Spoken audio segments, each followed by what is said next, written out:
गुजरात में एक बार फिर मोदी का जादू चल गया है। मैजिक इस कदर सर चढ़कर बोला कि गुजरात में बीजेपी छप्पड़ फाड़ जीत उसे मिली है। अब किसी भी पार्टी ने गुजरात में अभी तक 156 सीटें नहीं जीती हैं। कांग्रेस की हालत ऐसी हुई कि पिछले चुनाव में 77 सीटें लाने वाली पार्टी सिर्फ 17 सीटों पर सिमट गई।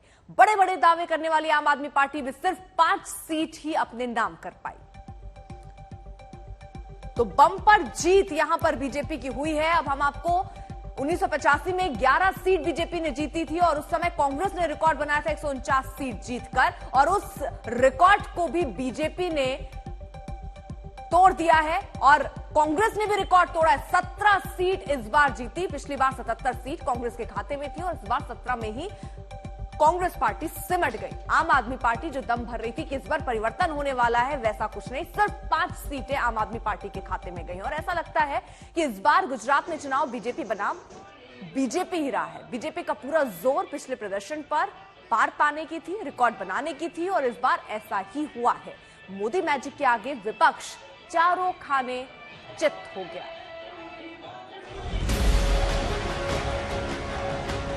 जनता जनार्दन का आशीर्वाद अभिभूत करने वाला, जो परिश्रम किया है उसकी खुशबू आज हम चारों तरफ अनुभव कर रहे हैं। ये विजय सामान्य नहीं, ये असामान्य विजय है। हर राजनीतिक तराजू पर ये विजय असामान्य है। लगातार 30 साल 89 से लगातार विजय होना एक राज्य में, वो पूरी दुनिया के लिए एक बहुत बड़ी घटना है।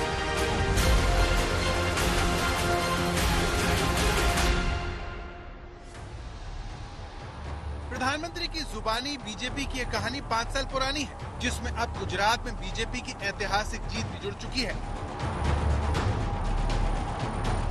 गुजरात में भाजपा ने 156 सीटों के साथ जीत का नया रिकॉर्ड बना दिया है। इसके साथ ही राज्य में कांग्रेस के माधव सिंह सोलंकी की अगुवाई में 149 विधानसभा सीटें जीतने के रिकॉर्ड को उसने पीछे छोड़ दिया, जो उन्होंने साल 1985 में बनाया था। तब कांग्रेस को 56% गुजरातियों ने वोट दिया था। वहीं इस चुनाव में बीजेपी को 22% वोट मिलते थे, जो 37 सालों में बढ़कर 50% के पार पहुंच गया है। विरोधी चाहे सियासी हो या फिर बौद्धिक, गुजरात जीतकर सबको गलत साबित करना प्रधानमंत्री की पुरानी आदत रही है। देश के बड़े बड़े पंडितों को टीवी पर सुन रहा था।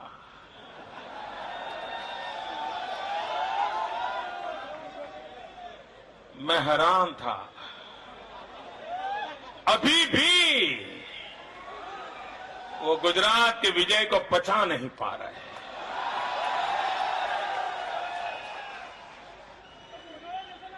पता नहीं आज रात को उनका क्या होगा, नींद आएगी या नहीं आएगी।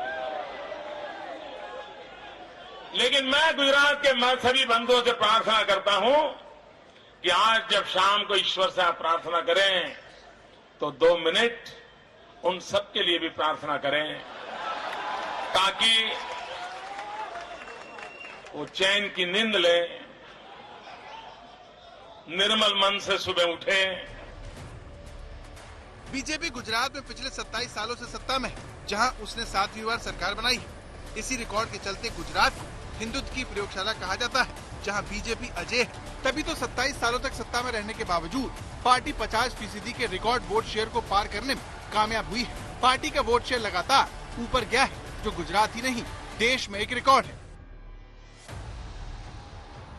1990 में बीजेपी के उदय के साथ ही कांग्रेस को अपना 20% वोट शेयर खोना पड़ा और वो गिरकर 31% पहुंच गया।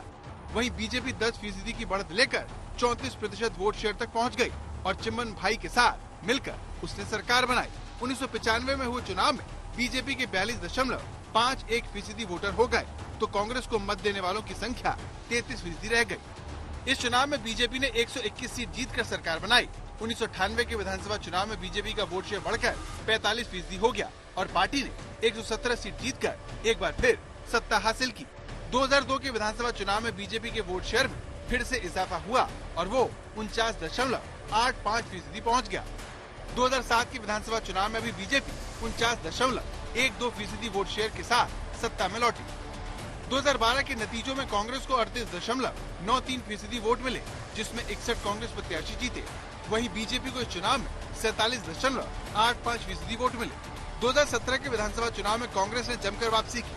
इस चुनाव में पार्टी का वोट शेयर 41.4% रहा तो बीजेपी का 49.01%। हमने 90 में सरकार बनाई, बाद में कांग्रेस ने तोड़ फोड़ करके चिमन भाई के साथ सरकार बना दी। 95 में भारतीय जनता पार्टी अकेली चुनाव लड़ी, 127 सीट पर 121 सीट पर भारतीय जनता पार्टी 2/3 बहुमत के साथ जीती। 98 में जीते, 2002 में जीते, 2007 में जीते, 2012 में जीते, हर लोकसभा जीते। इस बार बीजेपी को जो वोट शेयर मिला है वो दोनों ही विपक्षीय पार्टी को मिलाकर जितना होता है उससे भी ज्यादा हो रहा है। यानी अगर ये दोनों ही विपक्षीय पार्टी कांग्रेस और आम आदमी पार्टी दोनों मिलकर भी चुनाव लड़ती तब भी बीजेपी की जीत निश्चित थी।